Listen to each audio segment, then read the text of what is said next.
ওকে দেখ কি বলছে 21 নাম্বার কোশ্চেন বলছে যে তিনটি সদৃশ্য ধারক, সদৃশ্য মানে সেম মান, ধারককে একবার সমান্তরাল একবার তারপরে শ্রেণী সমবায়ে যুক্ত করলে তাদের তুল্য ধারকত্বের অনুপাত। তাহলে সমান্তরাল আর হচ্ছে শ্রেণীর অনুপাত চাইছে। তাহলে সমান্তরালের ক্ষেত্রে কি হয়, CP equal to C plus C plus C, তাহলে কত হবে 3c। আর শ্রেণীর ক্ষেত্রে কত হবে 1/c, তিনটে বলছে 1/c প্লাস 1/c, তাহলে সিএস ইকুয়াল টু কত হবে c/3। নাও আমাদের কি বের করতে বলছে সিপি বাই সিএস, তাহলে কত হচ্ছে 3c বাই হচ্ছে c/3, তাহলে কত 9 বাস, তাহলে 9:1, ঠিক আছে। তাহলে CP is to CS equal to হচ্ছে 9:1। এটা মনে হয় একটু আগেও করলাম না, এন দিয়ে করলাম মনে হয়, এনটার জন্য N square is to something ছিল 1 ছিল মনে হয়। কত নাম্বার কোশ্চেন বা করলাম, হ্যাঁ এন স্কোয়ার, ওই যে 6 নাম্বার কোশ্চেন, একই কোশ্চেন, কোশ্চেন নাম্বার 6 আর কোশ্চেন নাম্বার 21 সেম কোশ্চেন। ওকে, তারপরে নেক্সট পেজ, ঠিক আছে নেক্সট পেজ হয়ে যাচ্ছে না। চল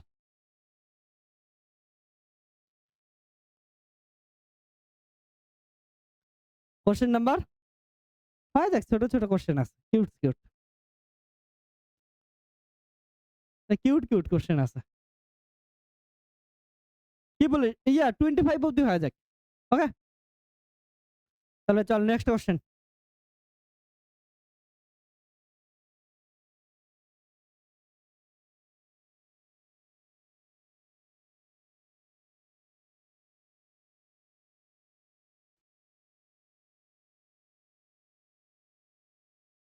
তাহলে চল কোশ্চেন নাম্বার,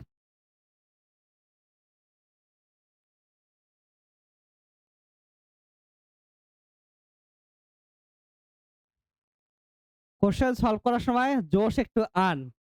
আমার এটা কত নাম্বার ব্যাচ চলতেছে এখন, ব্যাচ নাম্বার 3, মানে 6 আওয়ার্স প্রায় চলতেছে রানিং।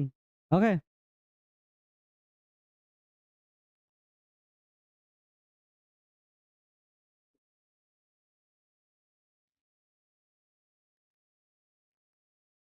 সিক্স আওয়ার্স আছে, পরে আরো 2টা ব্যাচ, তার মানে আরো 4, 10 প্লাস।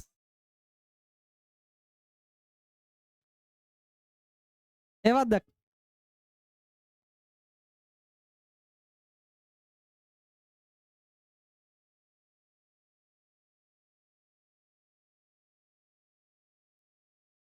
কোশ্চেন নাম্বার কত 22, 22 কর।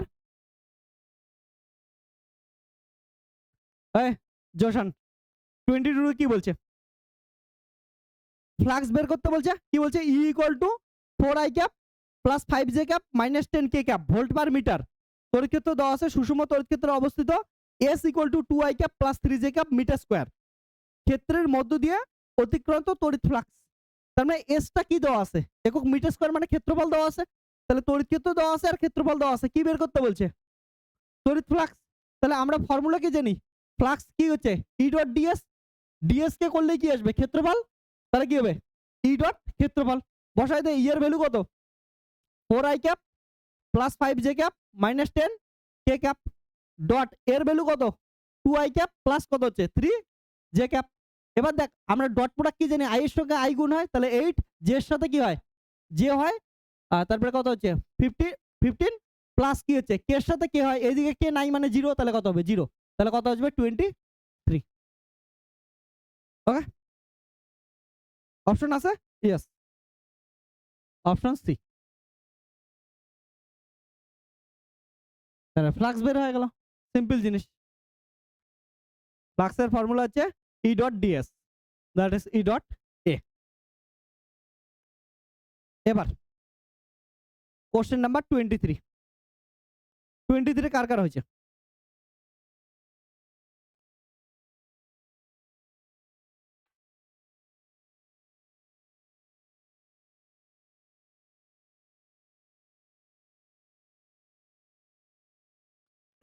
খুব সুন্দর কোশ্চেন, কনসেপচুয়াল কোশ্চেন কর। কোশ্চেন নাম্বার 23,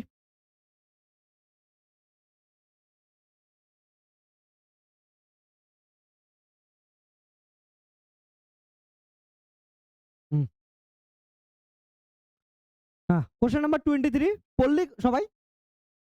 দেখ কি বলছে, একটি সমান্তরাল পাত ধারককে আহিত করে ব্যাটারির সংযোগ থেকে বিচ্ছিন্ন করা হলো।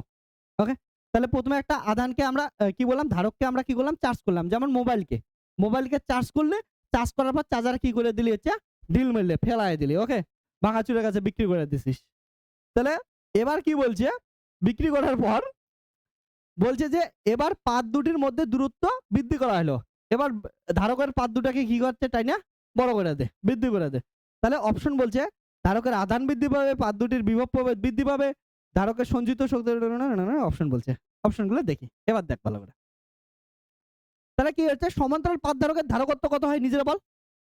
সি ইকুয়াল টু কত আছে, এপসিলন 0 এ বাই ডি, যেখানে এপসিলন 0 ধ্রুবক, এ ক্ষেত্রফল পাতের ক্ষেত্রফল, আর ডি কি হচ্ছে পাত দুটোর মধ্যবর্তী ব্যবধান বা দূরত্ব। ওকে, এবার অপশনগুলো চেক করি, আমাদের কি বের করতে বলছে। ডি কি করছে, যে বিচ্ছিন্ন করা হলো, তাহলে এই সূত্রটা বলছে ডি কি করা হলো, এদের পাত দুটির মধ্যে দূরত্ব বৃদ্ধি করা হলো। তাহলে নিজেরাই বল, ডি যদি বৃদ্ধি করিস এই ফর্মুলা থেকে বলতো, ডি বৃদ্ধি করলে, ডি এর ভ্যালু ইনক্রিজ করলে সি এর ভ্যালু কি করবে, কমবে। প্রথম অপশন দেখ কি বলা আছে, ধারকের ও আধান বলছে। তাহলে ও দেখ ডি নাম্বার অপশন কি বলছে, ধারকত্ব বৃদ্ধি পাবে, হবে। আমরা কি দিলাম, ধারকত্ব কি হচ্ছে, কমতেছে। তার মানে ডি নাম্বার অপশন তো হবে না, কাট, ডি শেষ। একটা একটা করে আমরা দেখতে থাকি। এবার ধারকের আধান সম্বন্ধে গল্প বলছে না, তাহলে আধানের গল্প করি। দেখ আমরা কি জানি আধানের ফর্মুলা কি ছিল, সি ইকুয়াল টু কত হচ্ছে, কিউ বাই ভি। তাহলে কি হচ্ছে, ভি ইকুয়াল টু কি হবে দেখতো, কিউ বাই সি। দেখ তো সি কি পাচ্ছে, সি কি পেলো, এইখানে হ্রাস পাইলো। সি যদি হ্রাস পায় তাহলে ভি কি পাবে, বৃদ্ধি পাবে কি পাবে না। দেখ বিভবের কি অপশন দেওয়া আছে, পাত দুটির মধ্যে বিভব প্রভেদ বৃদ্ধি পাবে। তাহলে কোনটা হচ্ছে বি। আর তোরা বলবি যে আধান কেন বৃদ্ধি পাইলো না, আরে সিম্পল জিনিস, কি করছে, চার্জার থেকে কি করছিস, ভালো করে মোবাইল থেকে চার্জার কি করে দিছিস, আলাদা করে দিছিস। তাহলে চার্জ বৃদ্ধি পাবে, আধান বৃদ্ধি পাবে। তাহলে এ নাম্বার অপশন তো হওয়ার কোনো চান্সই নাই। ওকে, আধান কমতে পারে ধীরে ধীরে, কিন্তু ইয়ে তো হবেই না, বৃদ্ধি পাওয়ার তো চান্সই নেই। তাহলে তো সবাই এমন হইতো, মোবাইল কিন্তু চার্জার ফেলাই দিত, এদিকে হচ্ছে চার্জ একাই একাই হইতো। তা মাথায় রাখিস, এ নাম্বার অপশন হবে না, কারণটা তুই কি করছিস হচ্ছে চার্জার আউট করে দিছিস। তাহলে অপশন বি হচ্ছে কারেক্ট। কোশ্চেন নাম্বার 24 কি বলছে, একটি ক্ষুদ্র তড়িৎ দ্বিমেরু থেকে স্মল আর দূরে তড়িৎ ক্ষেত্র প্রাবল্য যে রাশির সাথে সমানুপাতিক হয় সেটি হলো, এটা তো বলা উচিত তোদের সবার, এটা করাইছি। একটি ক্ষুদ্র তড়িৎ দ্বিমেরু থেকে আর দূরত্বে কত হয়, তড়িৎ ক্ষেত্রের মান কত হয় বলতো, কি ছিল মনে আছে, E equal to 1/4 pi epsilon 0 2p by R cube. তাহলে ই কিসের প্রপোর্শনাল হচ্ছে, আর কিউবের, 1/r কিউব। তার মানে অপশন কোনটা হচ্ছে C. Question number 25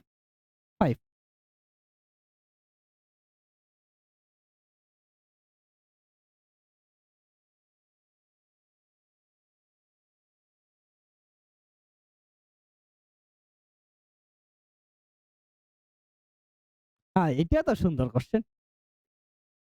question number 25 আজকের দিনের লাস্ট কোশ্চেন, কর।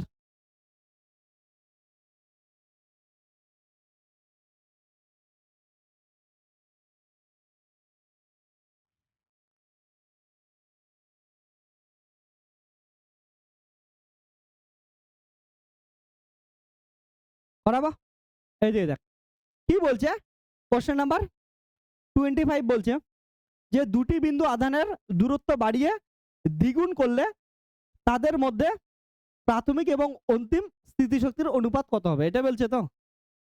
সিম্পল জিনিস, আমরা জানি স্থিতিশক্তি ইকুয়াল টু কত হয়, স্থিতিশক্তি ইউ ইকুয়াল টু কত হচ্ছে ভি বাই কিউ, তাই না, মানে ডব্লিউ ইকুয়াল টু কত, এটাই ছিল না, ডব্লিউ ইকুয়াল টু কত ছিল, কিউ ভি।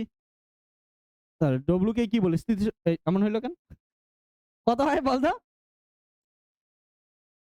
স্থিতিশক্তি। হ্যাঁ, তো যাই হোক বসাই দিলে একই আসবে, এটাও ঠিক আছে।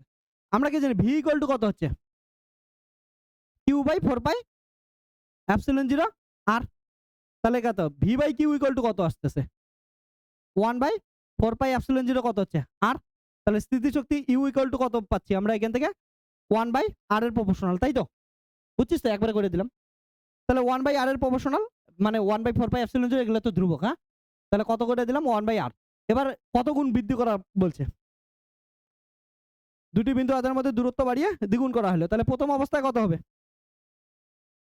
তাহলে u1 বাই কত হচ্ছে u2, প্রপোর্শনালটা কত হবে তাহলে r2 বাই কত হবে r1, কারণটা ইনভার্সলি আছে। তাহলে দ্বিগুণ করছিস, তাহলে u1 u2 ইকুয়াল টু এটা 2r আর এটা কত ছিল r, তাহলে কত আসবে u1 by u2 equal to কত আসবে হচ্ছে 2। ঠিক আছে, কোথাও বুঝতে অসুবিধা হলে বল। 2:1 অ্যান্সার আছে, অপশন কত হচ্ছে ডি।